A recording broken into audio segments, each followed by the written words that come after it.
What if the secret to hitting elite pitching isn't more reps, but better sequence? In today's episode of the Swing Smarter podcast, we're diving deep with Xen Penny, former Arizona Diamondbacks hitting coach, biomechanics brain, and one of the most refreshing, no BS voices in baseball Twitter's coaching space. After 2 seasons developing hitters at the pro level, Xen now trains serious ball players out of Arizona, bringing cutting edge concepts in swing efficiency, bat path, and upper body compression to the next generation of hitters. So what's the big idea? Well, if you've ever told a player to just rotate the hips harder or swing up for launch angle magic, Xen is here to challenge that entire philosophy. In this episode, you'll learn why over-rotating kills power, how to build a north to south bat path, and why staying above the ball is actually the ultimate cheat code for both power and consistency. And yes, he drops absolute fire on how to train hitters to crush anything, even if they're not getting fastballs. Whether you're a coach, parent, or athlete looking to unlock real game time results, this episode's packed with gold. Let's jump in. Coach, Hey, what's up? How's it how's going? it going? So Good. so You? is it Zen or Jen? How do you say that for your first name? Yeah, it's Zen. Zen, like a Z, Yeah. X. Yeah, exactly. So where are you reporting from? I'm in Arizona.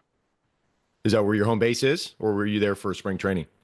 Well, I'm from Tennessee originally, and I originally came out here in 2022 for the D-backs, and now I'm just training hitters of my own, and Mhm. yeah, so I just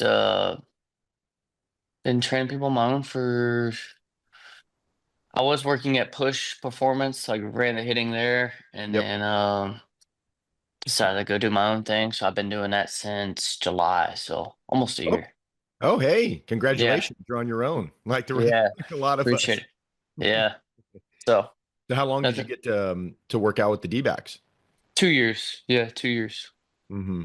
And you Yeah. were coaching in the organization or playing in the organization? Coaching the org. Yeah. Okay.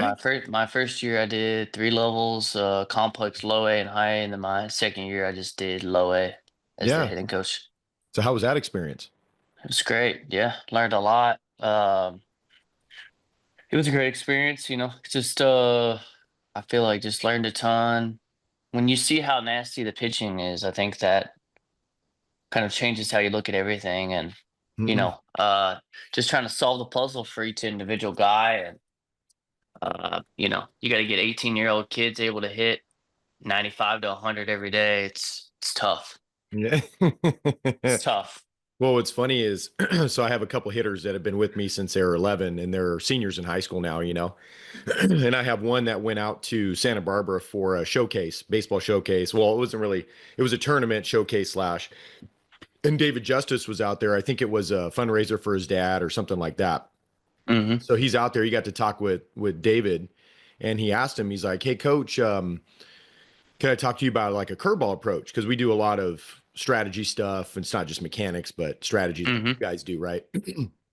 And so he asked David about his curveball approach, and David Justice goes, like any big leaguer, former big leaguer, goes, "Don't miss the fastball." That's like, what's great. That's a simplified thing, but the problem is at the high school level, especially here, and this particular player of mine, he plays in a really competitive track in Central Valley in California, the Clovis schools and things like that. It's Hmm. really competitive. It's a really good, probably nationally ranked I was league. in Visalia when I was with the D-backs. Oh yeah, Yeah. you know So Clovis, you know the area a yeah, little bit. yeah, yeah. Yeah.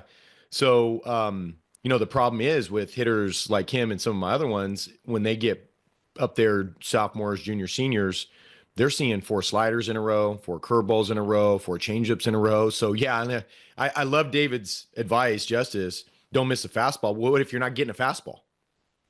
It's Tell me you've never coached anyone without telling me you've never coached anyone. Yeah. Like that's Right. it's it's just it's a blanket statement. I'm just gonna move because the lighting, The light like, behind you. Yeah, yeah. yeah. Yeah, I thought that was Uh pretty funny though. yeah, I'm not surprised by that.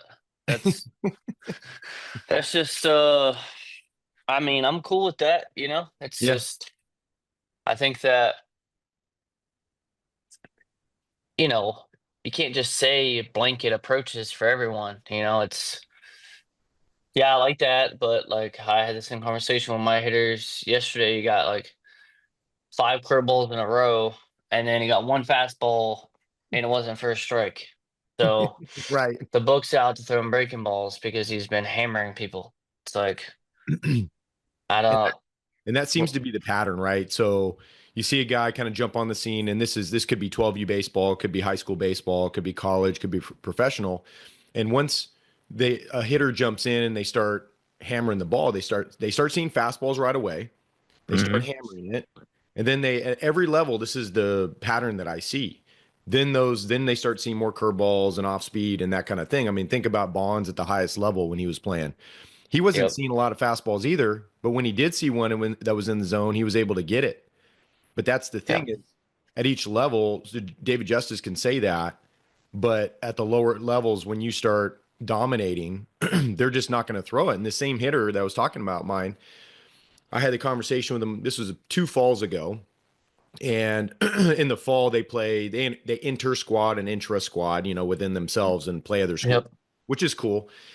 And they were playing some other track schools, other Clovis schools mixed in like every other week or something, or a couple like a doubleheader or whatnot.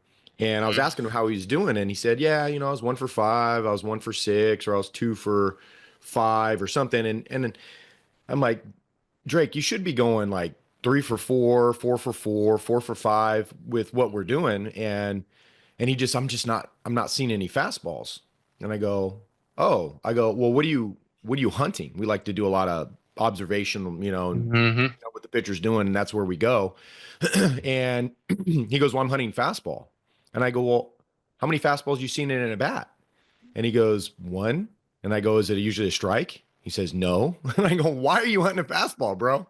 So then the light bulb went on, and that's when he was hunting the slider, or he'd hunt the curveball because he was getting 3 or 4 of those in a bat, and he'd just get the one that hit the zone, or two that hit the zone, and go that way. But I told him, he said, you have to change. You can't just, Yeah. he goes, but I like hitting fastballs. I go, I know you do, but they don't want to throw. Everyone does. Hit what you're gonna get, not what you want to hit. Yeah, right. Yeah, good saying. It's yeah, you're getting one in every at bat. It's not even for a strike. Like, wake me up. It's doesn't make any sense. One of Like, the one of the cool things that you said recently was talked about how on middle away pitches or even down pitches that the lower half, you really don't have to use the lower half that much. It's like rotation wise is what we say. You don't even have to rotate that much to get to a ball like that. yeah, and and there was a guy that was commenting and said this was good rotation, and like you're not stopping, and I'm like, he can think whatever he wants. The reality is a kinetic sequence is a kinematic sequence. I didn't invent it. Yeah. Like, it's not an opinion. The hips have to stop in order to transfer energy up the chain. Like, it's been lab tested. It's not. It's unbelievable the information that's available, and people's opinions are so bad. Like, but anyway, yeah. So like, it's clear data that your lower half of the pelvis is going to go and turn further on inside pitches compared to pitches away. If you want to not drive the ball hard to the opposite field, try to turn your hips and your pelvis a lot. Like, you're never gonna drive the ball hard to the opposite field. Right. People can do whatever they want to do, but I'm just telling you, I've never seen it really work. Maybe they'll collide with it, but like they're not gonna hammer it to the opposite field the way they could. It's not gonna have that like it's not gonna take off to the opposite field. So, that doesn't mean you flay at the opposite field. Like you don't want to like push them to the opposite field, but the hips can definitely not be as active, and that's why I'm big on the slider machine. Hmm. If you're a right-handed hitter, slider machine away with short bat. If you got like some type of dimple balls or foam balls, Hmm. if you do that, your lower like you need speed late, and your lower half Hmm. can't twist off the ball. I mean, Hmm. it's Tracy Smith just put out a post about it. Like, listen to all these good coaches talk about it. It's like it's it's a staple, for me when I was watching the Ryan Brown, I'm like Hmm. could tell that the ball is away and his lower half's not as active. And it's like, but people's belief is you need to turn your hips more for more power. And what they don't realize is that that's taking away your ability to hit for power and it's taking away your consistency. So the lower half's gonna turn. You don't have to try to turn it. So it's I think people just overcook a lot of moves and focus on your bat path. And if you're trying to turn your I was having a conversation with a hitter recently, and he was like, yeah, like I lined out, but I caught the ball really deep, but my lower half wasn't hardly turned at all. Hmm. He's like, so my next at bat, I try to turn my hips hard to get all the way through. And I was like, well, how'd it work out? He's like, I grounded out to third. And I'm like, exactly. Doesn't work. Like it's now it depends on who you're working with. If you're working with a 10-year-old, like I'm not saying tell him to turn his hips hard, but like I don't work with a ton of hit kids, but when I do, I'm telling them, hey, like hold your finish, swing hard. Hmm. And you'll see some anchor type lower halves, like their lower half will stay peeled to the floor. Hmm. You'll see it turn and then re-anchor. You'll see all types of those kind of moves. You'll see them have close stance. You'll see them scissor, but almost every single coach will coach them out of that. And like I don't coach them out of that at all. I'm like, Yeah. Me those are good neither. moves. Like it's I just try to with those guys, I'm more like, hey, swing it hard, like but hold your finish. And but majority of the time with the upper level guys, it's like, okay, like we need to tone the effort level down, so it really depends on who you're working with. So Right. Well, and the thing that I tell my hitters is we have 90 degrees of fair territory to work in. It's not like cricket where you have, and I might be wrong about this, but 360 degrees of fair territory, right? So spinning off the ball when we have to be very optimized and maximized in this space. I watched a video, this was probably a couple years ago on X. I think probably Craig Hyatt posted it, and it was Chris Bryant, and he was pulling a ball, and it was an overhead view, which I like hmm because we can see the shoulders in relationship to the pelvis. Pulling a ball, righty, and his belt buckle never crossed the first baseman. And I was like, yeah, whoa, very little lower half movement. wow. And so, at that time, I think I can't remember where I was in my learning, but I knew that the lower lumbar, if you look at the hardware in there, those lumbar vertebrae aren't actually made to rotate. They're not engineered to rotate. They're engineered to flex and extend, and that's it. And so hmm they, I can't remember the guy that said it, Weingroff or what his name was, but he said it was like 7 to 12 degrees of rotation in the lumbar spine. So hmm yes, it does rotate, but it's our body's very good and flexibility wise, but it's not as flexible as say your T spine. Your T spine is 40 degrees in both directions. You can rotate 40, you can rotate 40 degrees, right? Yep. And I think a lot of these people they forget that hey, there's another two pieces of the spine. It's not just the hips and the pelvis and the lumbar. You still have the T spine and you have the cervicals that I always call it like a vice grip, except it's three hands, right? You got one hand that turns one way, the other one goes the other way, and then the one on the bottom kind of turns the L and the C kind of turn the same way, right? Or resist each other. And then the T's in the middle, it's kind of like wringing a towel out. But people forget about that part of it, and it's all about the hip stuff. Yeah, it's for me, it's focus on the upper body. And once you get the upper body and you teach yourself how to stop. I love stick finishes. Mhm. I've done that for years, like kind of like what Ryan Braun was doing, whether it's one hand or two hand. But Mhm. once you teach the body how to stick the finish, then you'll see the lower half get stable because the upper body is compressing down into a stable lower body. So Mhm. it's And where When do you you like where try do to you focus on the lower half, you'll start getting guys, I call it rotating above ground, Mhm. and then it's like exiting off, as opposed to when if you really want to see the lower body work well, get the upper body to compress down into the lower body. So, Mhm. and then Almost when like you see resist. Almost like resist the rotation, like get the almost like they're fighting each other. yeah, it's Yeah. basically just getting the upper body to get into the front side, because if you want to use the ground well, then you use your front leg about like twice as much as your back leg, which the internet warriors don't understand that. So it's just it's all just about figuring it out. But I think at the end of the day, if you want to really compress balls, you need to like create stiffness at contact. And Mhm. when you look at guys that really like impact the ball, like Mookie is like Mhm. 170 pounds, but like, and he's not that big, but like he is stiff at contact. He's bracing, and it creates that stiffness, which compresses the ball. He's not just colliding with it. And Mhm.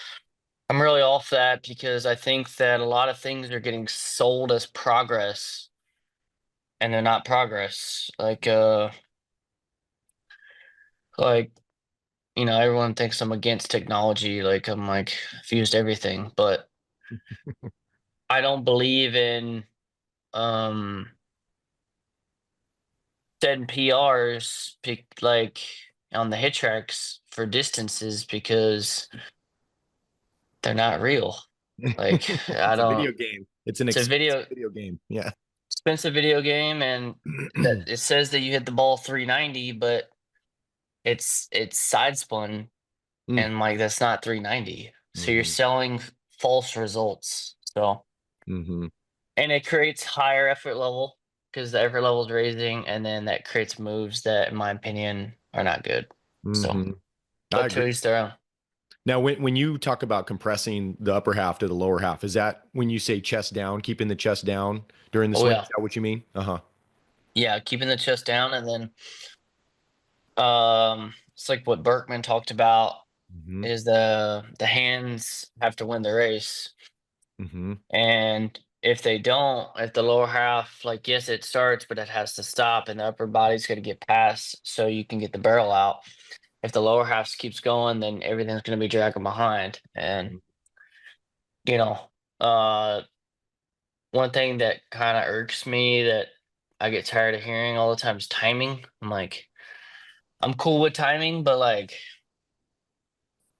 I'm just not on time. And I'm like, well, you're not on time because your back path is terrible. Mhm. Like, you're in and then you're out of the zone, Mhm. or like your body is on time, but your barrel is way back here. So for me, The I'm always sequence is off. Mhm. sequence is off, and Swing people are like, tempo, swing tempo. yeah, it's just Mhm. off, and the body is on time, but my barrel is just dragging behind me. So like Mhm. the barrel's got to win the race, and then that's how you hit good pitching. So it's just a word people use when they he's just not on time. Okay, well, like, don't get me Mhm. wrong. Some people need to start. They need to start later. They need to start earlier. Mhm. Obviously that depends, but it's to the individual. But I think that if your barrel is not on time, it doesn't matter.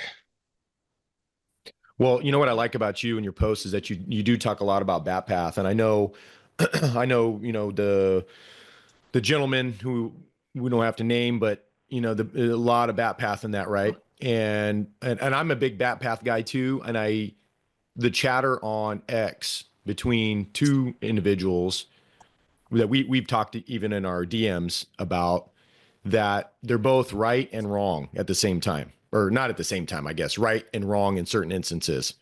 So I agree. you have a saying where you keep the bat path north to south. Can you explain that and just kind of give an example, like a case study of one of your guys? Yeah, I think like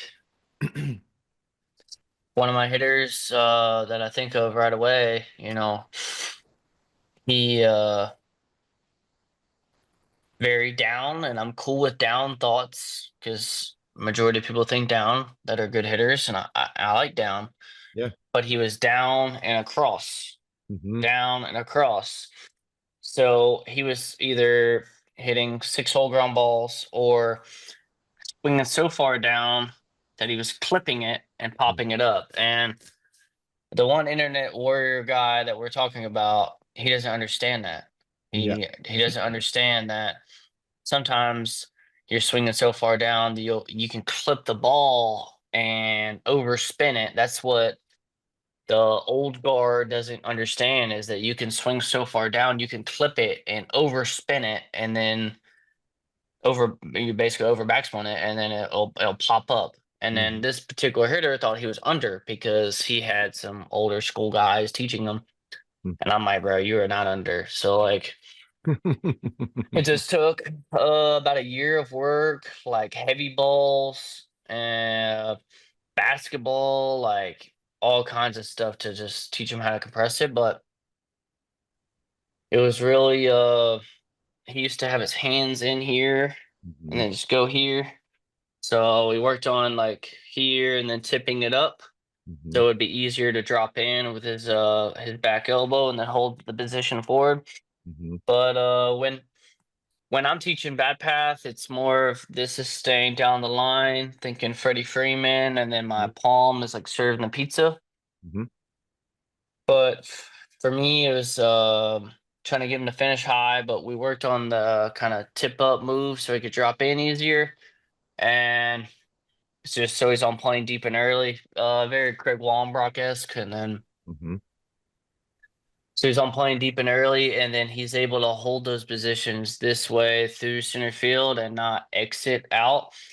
But also, he wasn't flushing the ball; he was super down. So it took a lot of work of just really like you don't have to think down or anything. Just go through it, you know. So even now he's still playing at the same school, so he'll start like cutting broccoli again, and I'll put his back against the net, and then if he comes across, he'll feel it right away. So he'll have to finish high through it. And but I'm telling him like we're still trying to hit a line drive because I don't want you scooping under it. You know, that's where that's not good either. So like, still trying to hit a line drive through the ball and while going through it. So So so that was the other thing that it struck me that I like about what you're posting is about the line drive, the back of the net line drive or whatever they said, backside line drives, and you have that big old core group of people. I don't know if it's big, but it seems like it sometimes where it's all about dingers and doubles. And they want to hijack the upper back third of the top of the cage, right? So when you explain this to a younger hitter, why back of the cage line drives is better, what do you do? What do you say? um How do you convince them, should I say? well, I think that the group that you're mentioning sells false results. Mhm. And If you found yourself nodding along during today's episode with former D-backs hitting coach Xen Penny, especially when he broke down why cookie cutter hitting cues like turn your hips harder are wrecking your player's swing timing and power, then you're going to love what we've built over at Swing Shift. Zen's deep dive into vertical bat path, front leg bracing, and resisting rotation match is exactly what we focus on inside our daily hitting program. Swing Shift was made for coaches, athletes, and parents who are done with gimmicks and ready for a proven brain body hitting system that works under pressure, especially against elite pitching. Our 5 minute a day episode style format trains hitters to compress the ball, adjust on the fly, and develop that cheat code level barrel control Zen talked about without overwhelming busy families. If your hitter struggles with strikeouts, timing, or flying open, it's time to swing smarter. Head to hittingperformancelab.com/swing shift now and give your athlete the tools to dominate the zone with precision and power, one rep at a time. it's not real. It's not real baseball. And it makes you feel great about yourself, but it's not reality because there's still a game that has to be played. And Mhm. what's great about being in Arizona is there's games basically year round. Maybe December, not many games, but every other month they're playing. So it's like stuff that's not good gets played out fast. So I've actually gotten, that's just it gets where you're in other states, it could be they could survive on that a lot longer because they're not playing as much. But here, there's a lot of games, so it's like you can figure out quickly if it's not working. But Mhm. for me, it depends on who it is. But say, I mean, a typical hitter, I worked with a hitter last year that hit 12 homers in high school. We're not trying to hit the top of the cage the whole time, but Mhm. and he has got more power than anyone in the state. But I would say depends on who it is, but typically I talked to a hitter a few weeks ago and I was like, okay, how many homers did you hit last year? He was like, none. I was like, okay, why are you trying to hit homers? And he's like, didn't have an answer. And I'm Mhm. like, okay, hey, let's just be a good hitter and flush it and hit some line drives and be a good hitter. And it was a few weeks after that he hit a homer because he was more direct Mhm. and wasn't over swinging and was more consistent on the barrel, and then it was just taking off. Mhm. But his body starts getting involved because he wants to try to generate all his power, and then he's not a good hitter, and he's not uh he's not impacting the ball, so he's actually hitting for less power. So for me, it's all like let's hit it through the wall, not over it. And the reason I know that that works is because if you're facing good pitching and that's your thought process, that ball's going to go because I want us above the ball and direct Mhm. because that's what translates in the game, hard line drives. And then, like, even in the big leagues, you hit a ball like 7 to 22, which is the Micro Franklin's thing, which is cool. Mhm. But you hit like 700 in the big leagues if you hit balls like at those degrees, you hit like I think it's 700, but Mhm.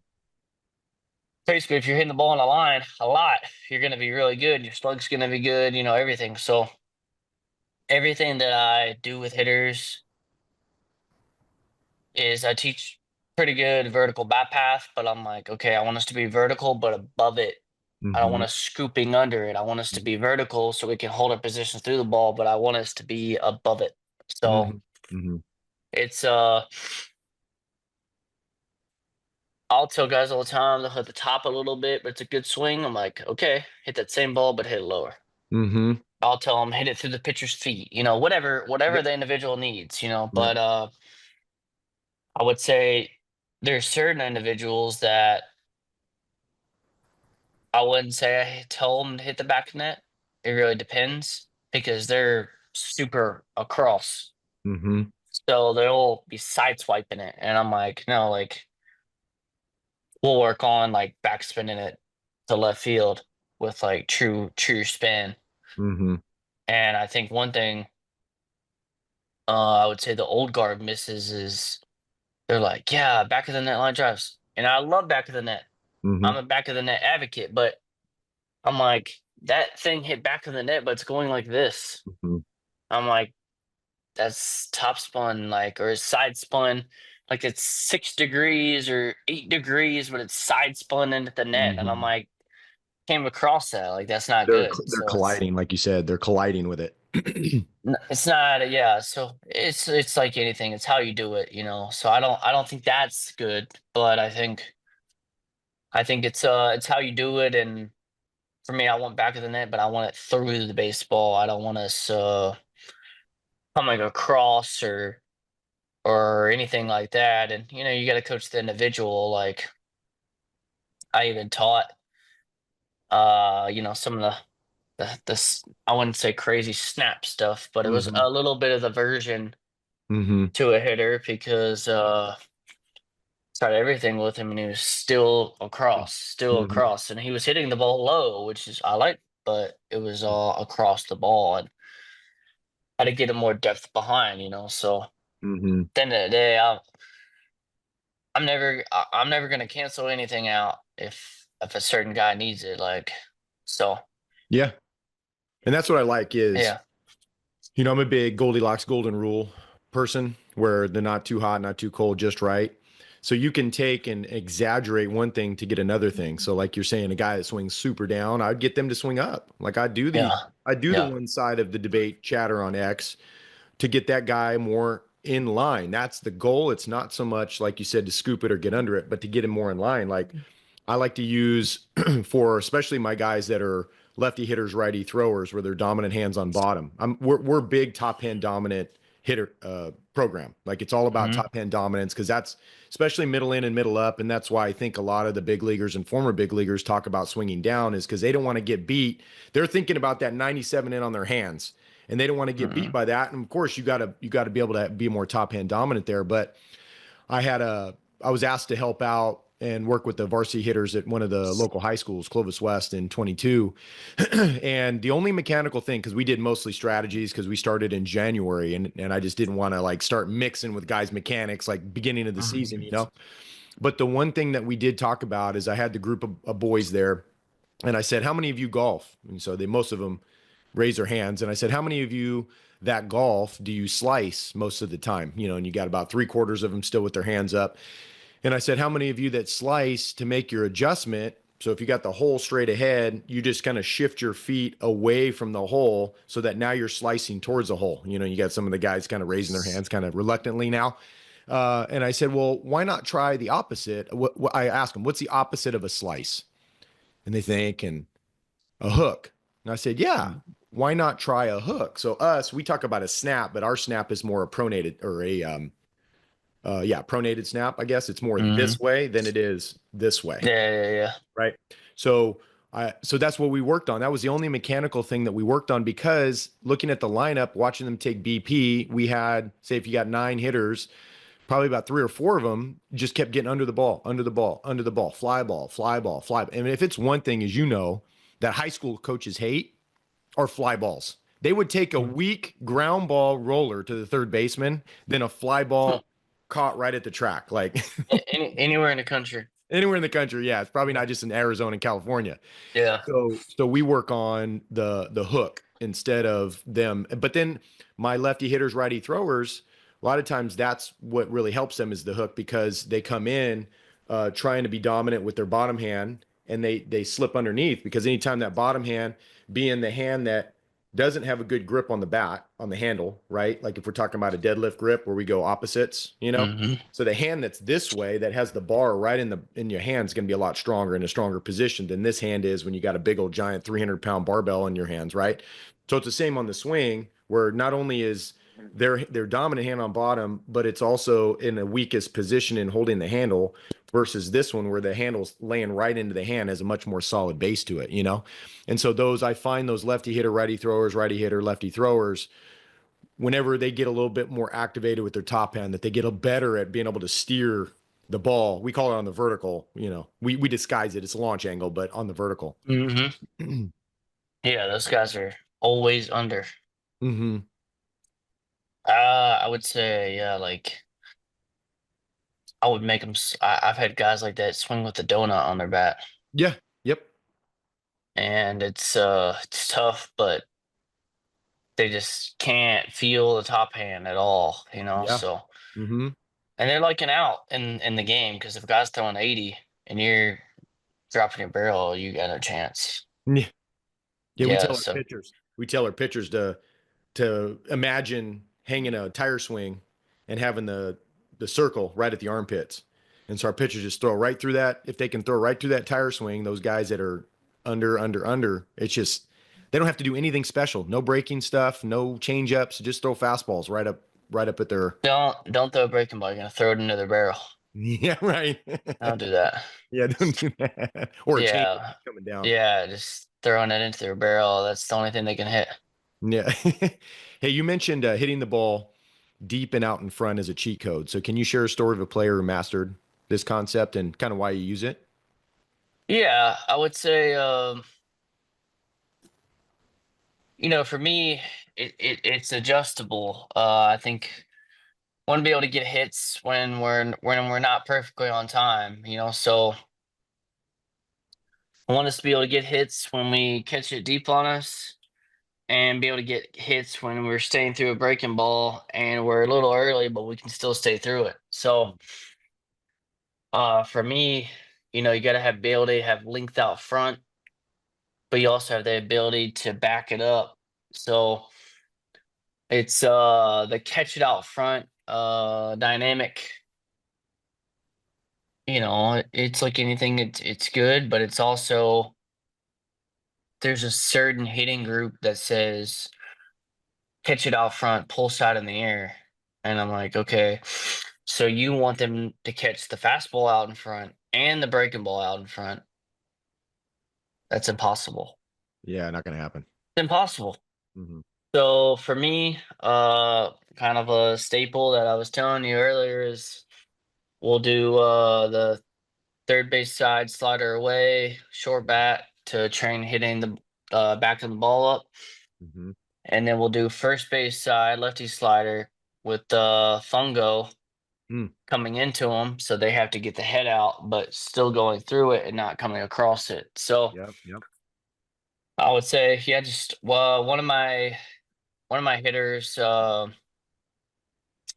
he was getting he was catching it deep, but it was because he was dragging his bat. So we did a lot of the lefty hitter, righty slider coming into him.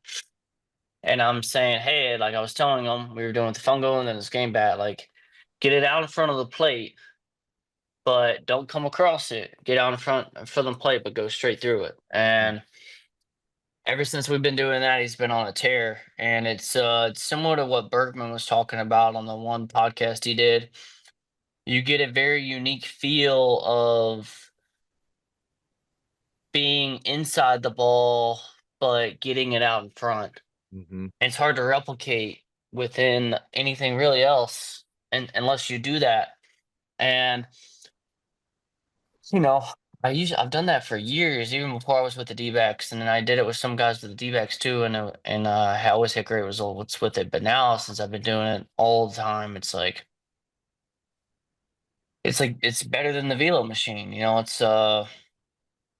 It's such a great feel, and guys are just getting better from it. So I think that you get that feel of not catching it out front like that, but Hmm. getting it through the ball and out in front, and start getting the bat head out, and you start hearing some loud contact, Hmm. but the right way. So, Right. Yeah. No, I love that. And the language we use is swing across your chest. I think I got this from Matt Noakes. I don't know how much stuff you've looked at. He's got some interesting teachings in on his side. I think it's hittingsolutions.com or something. But Matt's great. And he says swing across the chest, not around the chest.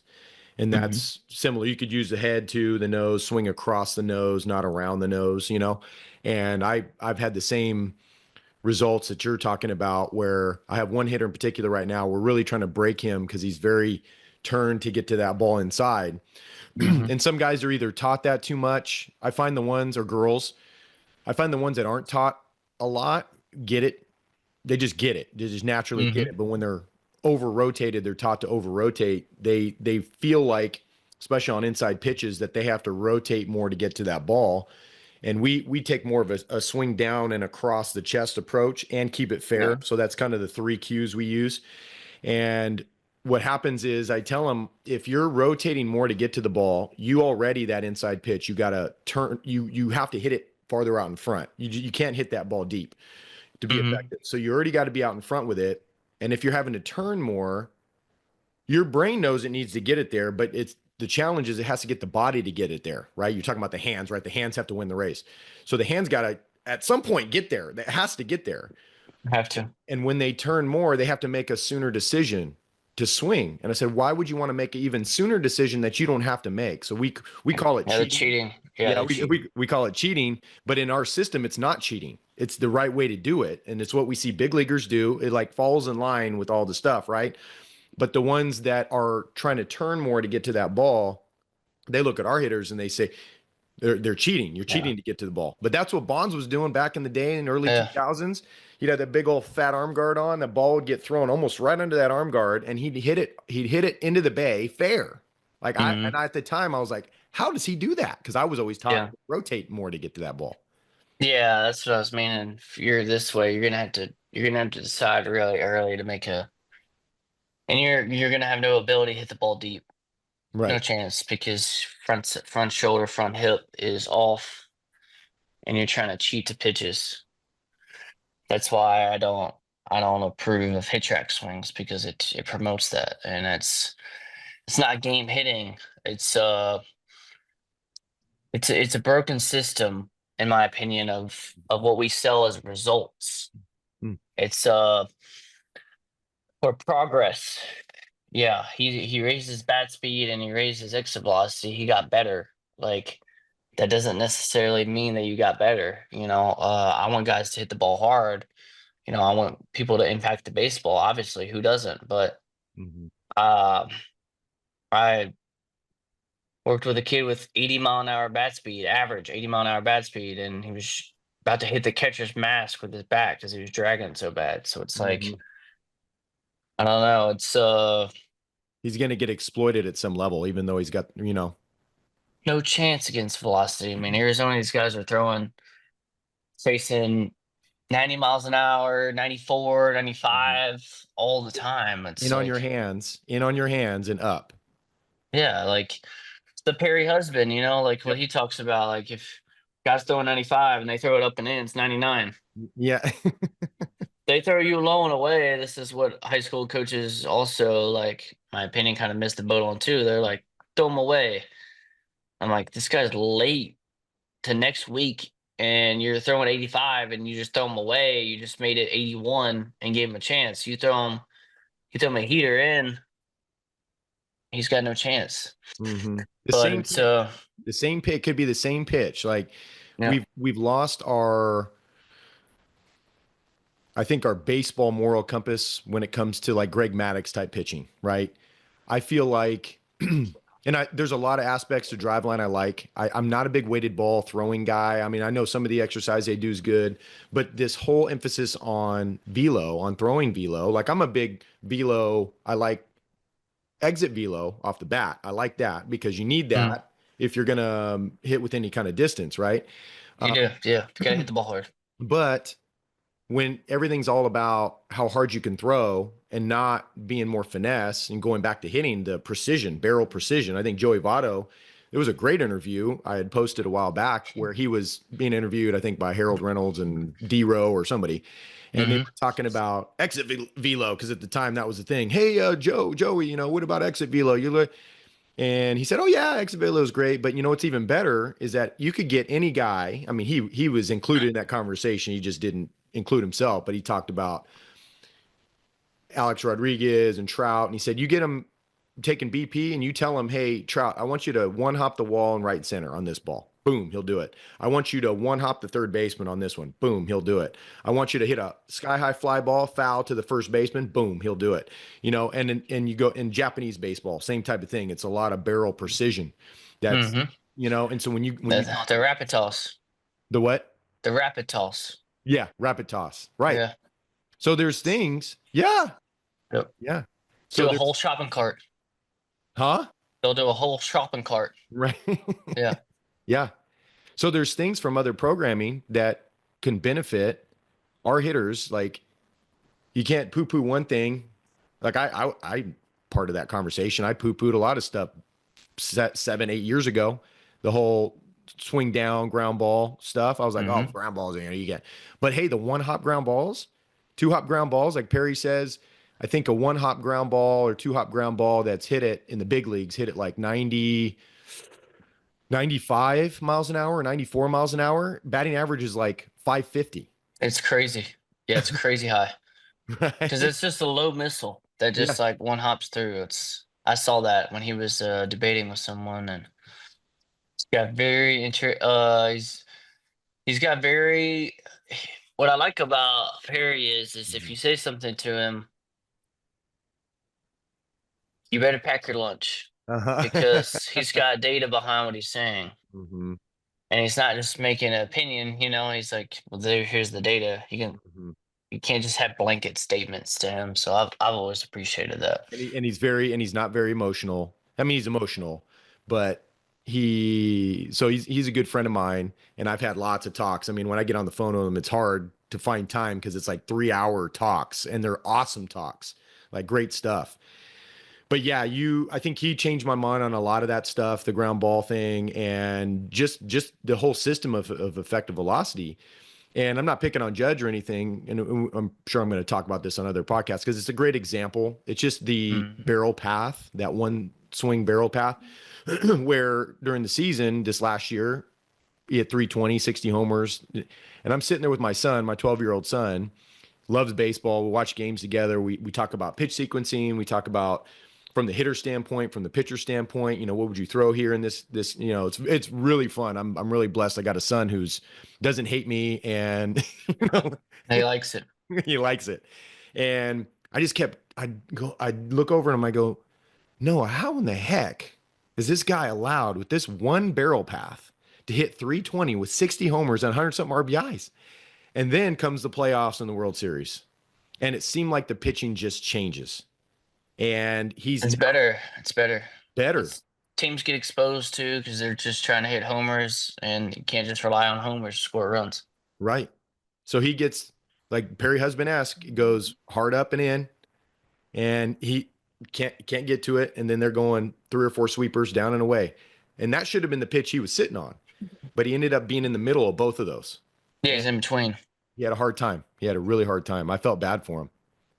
Well, teams still throw him low and away fastballs, and I'm like, what are you I mean, doing? public knowledge. The heat map is public knowledge. You can go on Google, search Aaron Judge hitting heat map, and it'll show you cold at the bottom or on that down and away and cold away. It's cold. I mean hot. And then it's cold up and in and in. Like, I have some friends that are major league players, former major league players, and they're not stupid. Like they're not dumb. They're smart. I'm sure there's some that maybe are a few French fries short of a Happy Meal, but most of them, I mean, they're at that level not because they're dumb. Like they're Right. not. They're smart. So what do you think? What do you think is going on there? You think? I think that it's truly unbelievable how many people don't know about effective velocity, and it's still over some people's heads. It really is. Mm-hmm. I think some people are aware of it. But when I watch Aaron Judge during the season, it's amazing how many people just set up blown away. Yeah. It's amazing. It truly is. But he's been rough this spring training, I hmm believe, when I looked at it. Yeah, I saw that too. Um, And I love Aaron Judge. He's a Amazing. Fresno State guy. I'm a Fresno State. He's a Fresno State guy. I love Aaron Judge. It's not him. I've only heard great things, and Yeah, he's a great I, dude. th- I think, uh,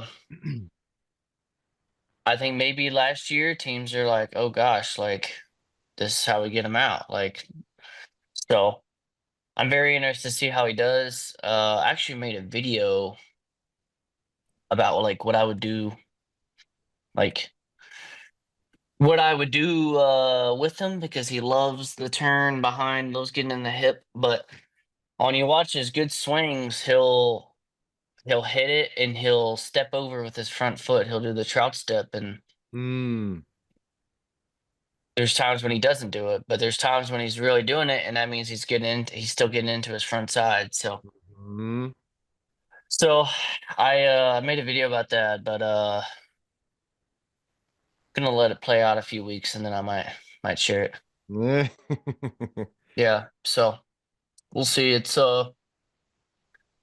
But he's at Yankee Stadium, which is good for him Mhm. because he hits a lot of balls that are homers because you're at Yankee Stadium, and he's a freak. I mean, um, so he gets away with some things, and his discipline at the plate is crazy. So Mhm. there's as we know, other aspects to being a good hitter, and he checks all of those boxes. So I mean, he would probably need to have a good sense of the strike zone. And I don't know what he's using, if he's using VFlex or anything like that. VFlex, I don't know if you've heard of VFlex. VFlex is a great tool, I think, mhm. for learning strikes and things. And he would have to, because if he was chasing a lot of those balls up, he wouldn't have the year that he had last year. Let's just say that.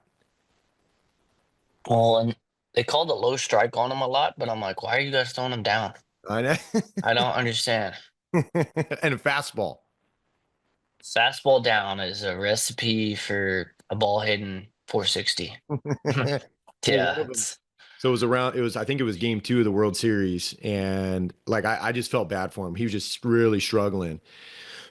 And it was really, I think it was Trennan was just crushing him, rest of the Dodgers pitchers. But they were throwing him that fastball up and in. They're throwing him 3 or 4 sweepers down and away, and he's swinging and missing, and fouling the fastball back. And then they finally throw him a fastball down and away, and he takes it.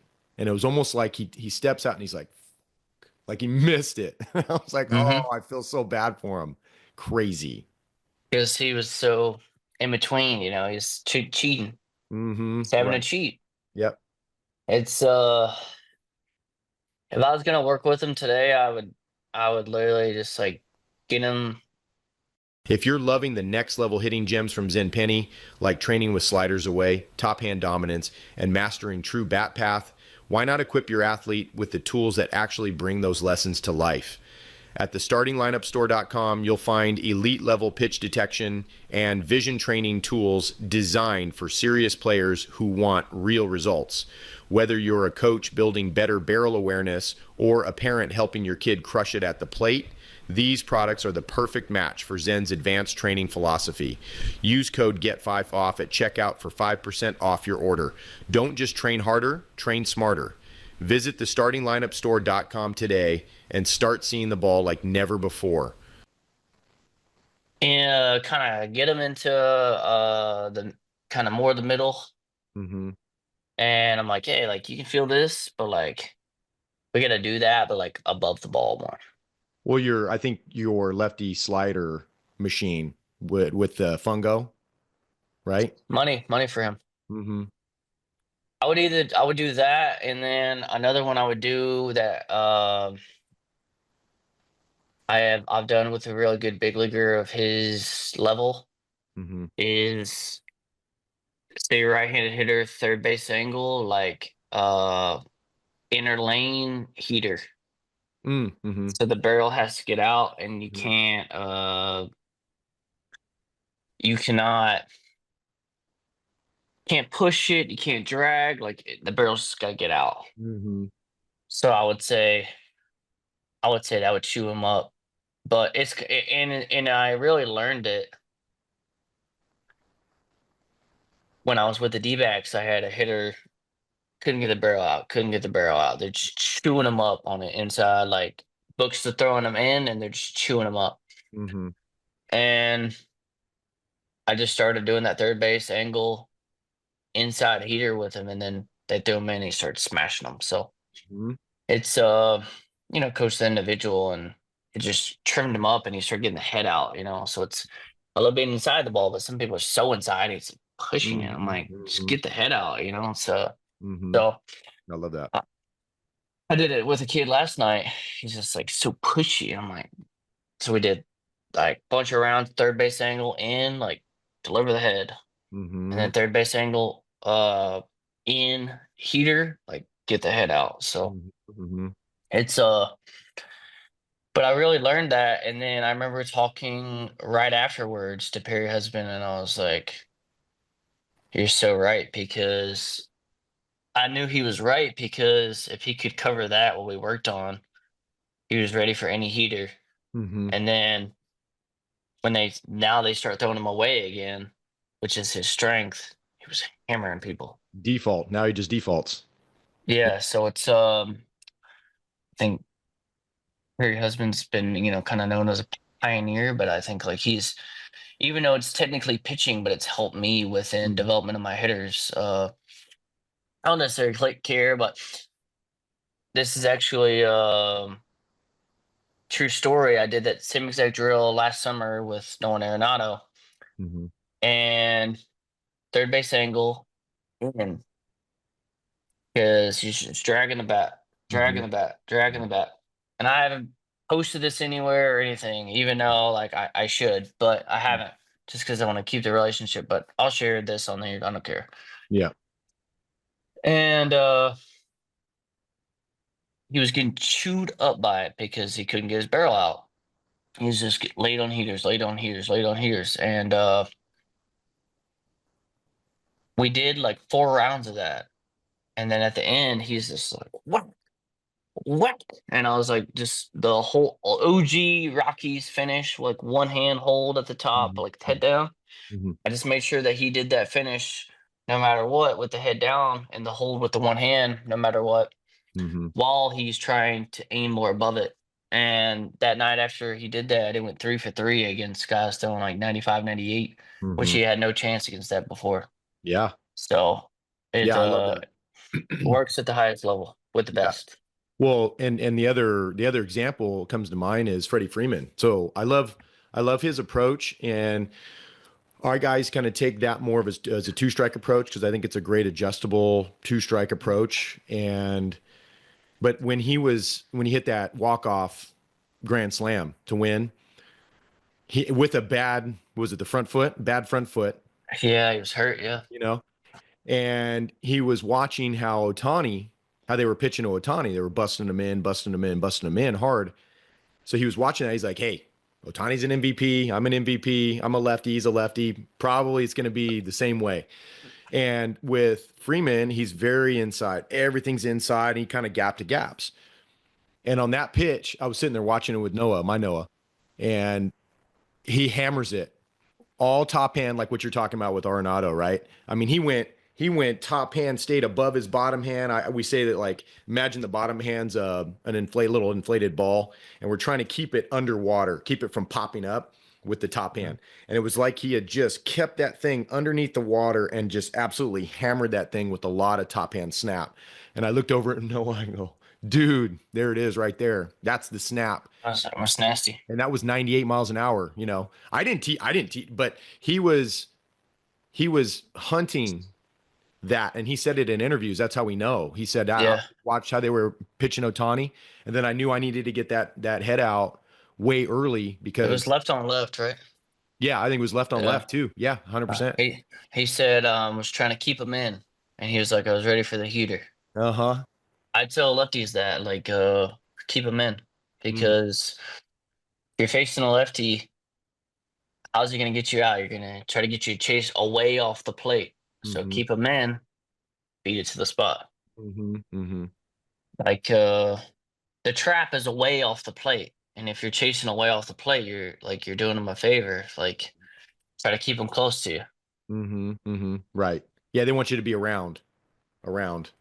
Yeah, it's exactly. And it's like, you know, and it's just your visual, it's just like try to keep it a little bit closer to you. It's left on left, like how often you see guys swing at stuff that's in the other batter's box. It's like that's how he's gonna try to get you out. You know that going into it. Just try to keep him close to you a little bit. Mm-hmm. Yeah, I love that.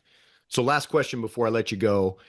Anything new? I know when I'm working with hitters, there's always something like right now that we're really doing that's new or that's come up recently, bubbled up. Anything new that you're working with your hitters on, like a concept, or I know you're working a lot, which I like the slider machines and the extreme angles, first base, third base. But is there something else that you guys have been working on recently?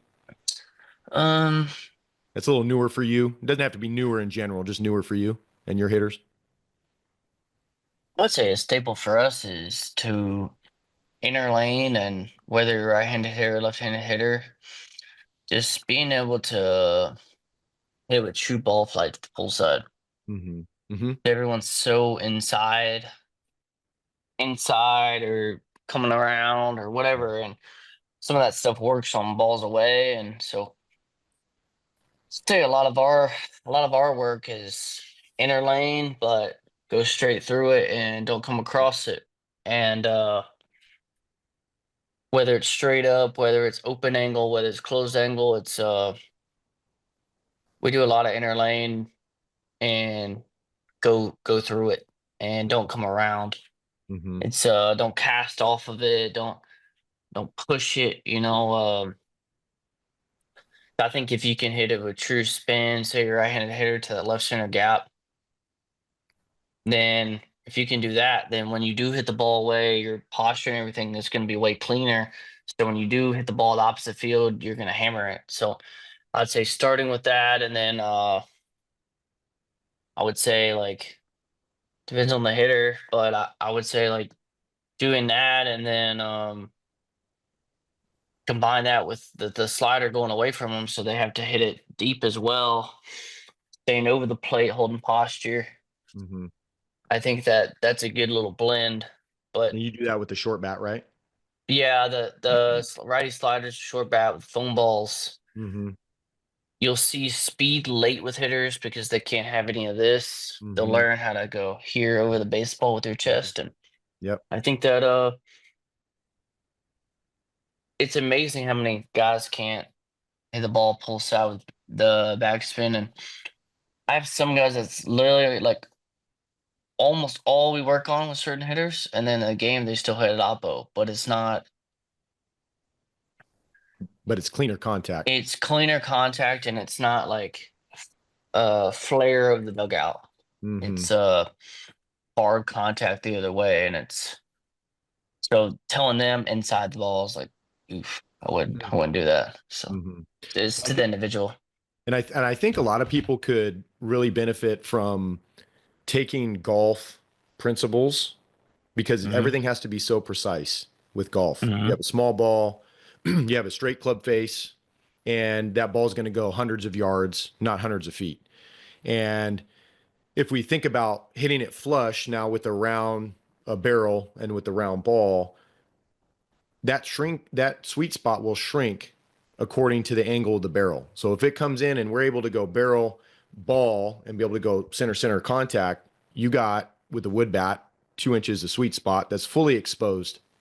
But the minute you start to open that face open a little bit, now the amount of exposed sweet spot shrinks. And I don't know what the exact on it is, but it could be an inch, from 2 inches to an inch.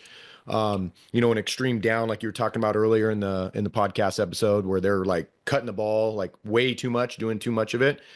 You're same thing. You're shrinking the sweet spot. Too much up, same Yeah, too thing. much. You know, Yeah, it's not good. the goal should always be center contact, and the things we do depending on the hitter, like you said, it's depends on what the hitter's doing. You said that many times. I'm the same way. I speak the same way. Yeah, So you can't apply the same thing to every yeah, single hitter. it's what they need, and I think some guys I'll tell them like when we're doing the righty slider, say it's a righty slider lefty hitter, around, around, Yeah. around. I'll tell them it's called scraping. I'll tell them, hey, like finish high, but like miss inside these next few, Mm-hmm. and then it's screw a ball flight to the middle of the field. So it's like, Mm-hmm. but if I tell some people that, then it's like, Yeah. so it's all about what they need, So I'm always gonna do what I can to help them solve the puzzle. So Mhm. I love it. Well, thanks, Coach Zen. And yeah, so I'll get everything together for you, send it over. I'll even do some bite-sized ones, and so I'm hoping next week or the week after we'll get this out. yeah. But before I let you go, be respectful of your time. Where can people find you? Are there any kind of um, things that you have that selling? This is the time to do that kind of thing or promote or whatever. No, I would say just Xen Penny on Twitter, and then Xen Penny hitting on Instagram, and just trying to put out information to help people. And if you want to work with me online or in person or whichever, you just hit me up, and then can see if we can make it work. And but yeah, appreciate the time and having me on. It was good to talk shop, and hopefully shared some information that can help some people. Do you have a website yet, Zen, or no? No, I just Just DMs and I'm stuff. I'm yeah, I'm a young guy, but like I guess old school guy. You're not tech oriented as a young guy. No, no, not really. How old are you, Zen? I'm 29.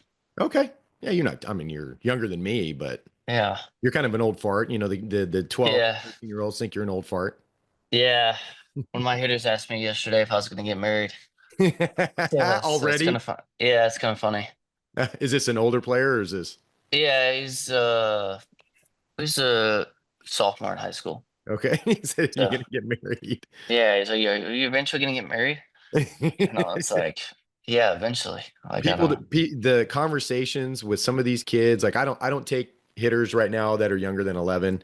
I just have too many older ones that I can't. Hmm. 'Cause I have some of my high school guys that have been with me for a while. I send those younger ones too, right? And they work with them.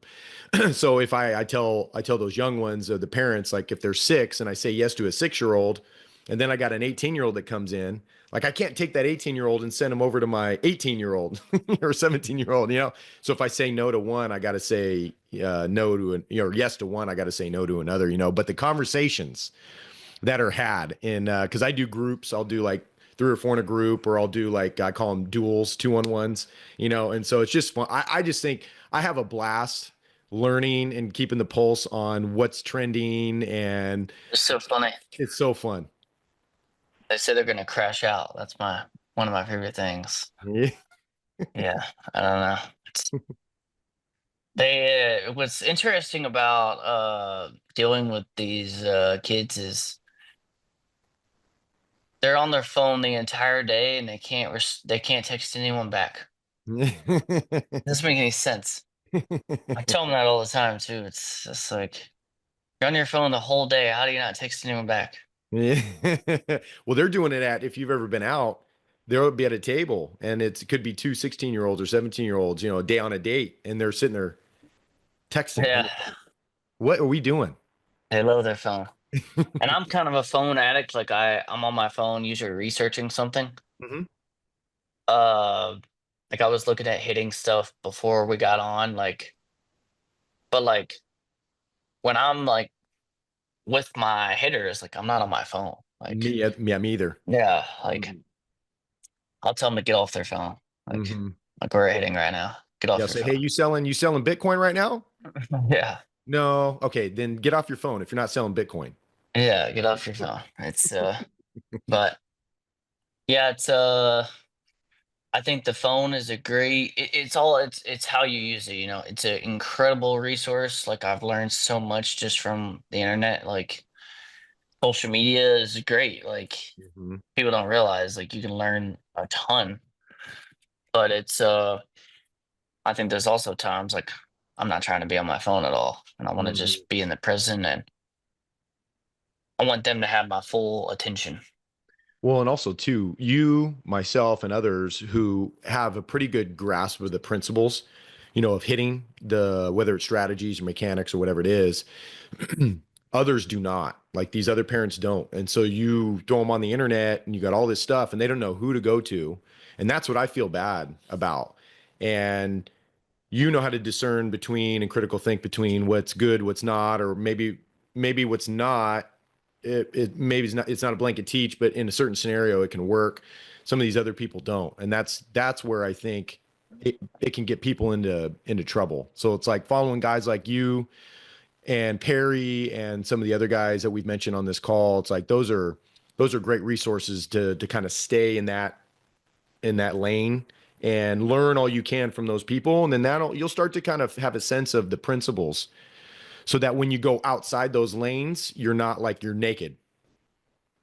Why for me, I feel like I have an obligation to share the truth Mm, about what I believe. So that's to help people, but also, it's I think we have obligation to share the truth, of what we believe. And, for me it's there's a lot of people that need help, and I think for me it's all about putting out stuff to help other people, so that's is for me, like my life really wouldn't be that much different if I didn't share anything. But I want to put out stuff to maybe it could help someone connect a few dots, or maybe it could help a dad that's just trying to help his son or something. You never know. So that's why I just try to share stuff that I've dedicated my life to learn, and I just want to give. It's all about mm-hmm. giving to others. So 100%, 100%. And I think that's why I like a lot of what you post, and you're transparent, you're upfront, you're, also authoritative. You say it. This is what it is. This works for me. It's the same that I find with Perry and some of the other guys, is you're not afraid to share it, but you're not also a blustering baboon that you just keep doubling, tripling, quadrupling down on something that's like, you can't take that and apply it to every single hitter all the time, blindly. Oh, this hitter comes in.